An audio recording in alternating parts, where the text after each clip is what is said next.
Days of Fright Horror Movie Project, Year 4.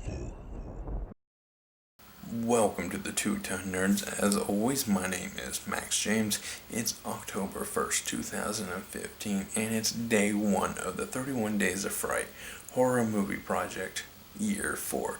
And the first movie up is Alice in Murderland. And I kind of gave myself a criteria this year.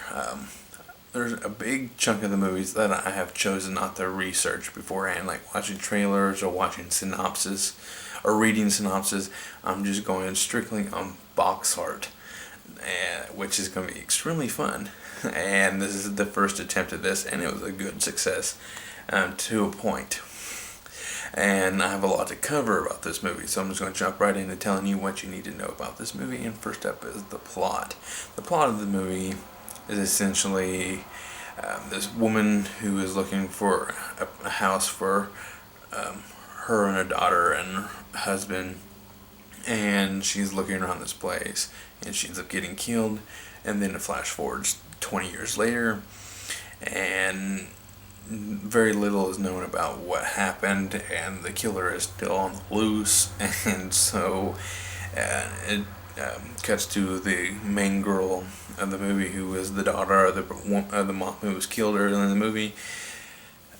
She's turning 21, so they decide to have an Alice in Wonderland theme 21st birthday, and each character of the movie is mimicking their counterparts in the book that they're dressing up as.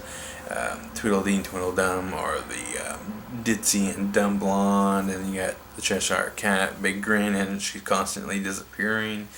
Red Queen, self-explanatory. The Caterpillar is the druggy stoner of the movie, with the mushrooms, the psychedelic stuff. So, I mean, that actually was pretty good. It had a lot of potential, and it just failed on a lot of areas, but it had strong potential. And so, next up is gore. This is funny.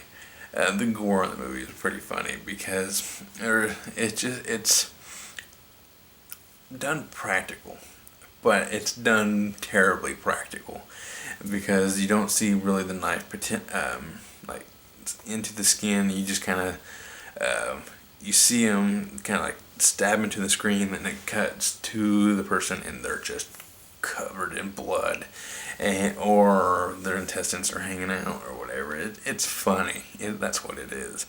And there's no scare factor at all. And what else is there to talk about? The acting is hilarious, because there's a few times where I think they forgot their line, and they just kind of they paused mid-sentence, and they just oh, okay, and then they picked right back up, and it's just funny. And just the way, and it's very inconsistent, because they were looking for a way out, and the person who played the Red Queen knows that there's a way out, because she snuck in her boyfriend, which is no boys allowed, and so she knows that there is a way out. She watched him come in the window, and it's like, I don't know how to get out of here. So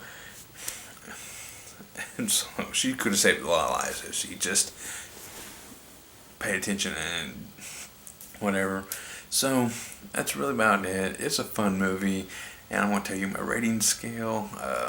1 being run-of-the-mill horror, 2 best watch with the group, 3 more than average horror, but just doesn't do nothing doesn't help move the horror genre forward, 4 add something new to the horror genre, and 5 being a horror classic.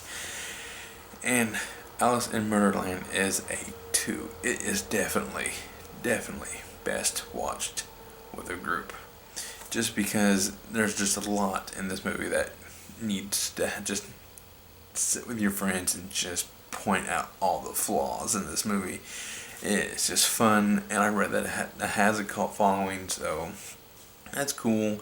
I respect that on that end, and so that's really about it. This year 4 has started off with a bang, and so as always, my name is Max James, and I'm going to go geek out.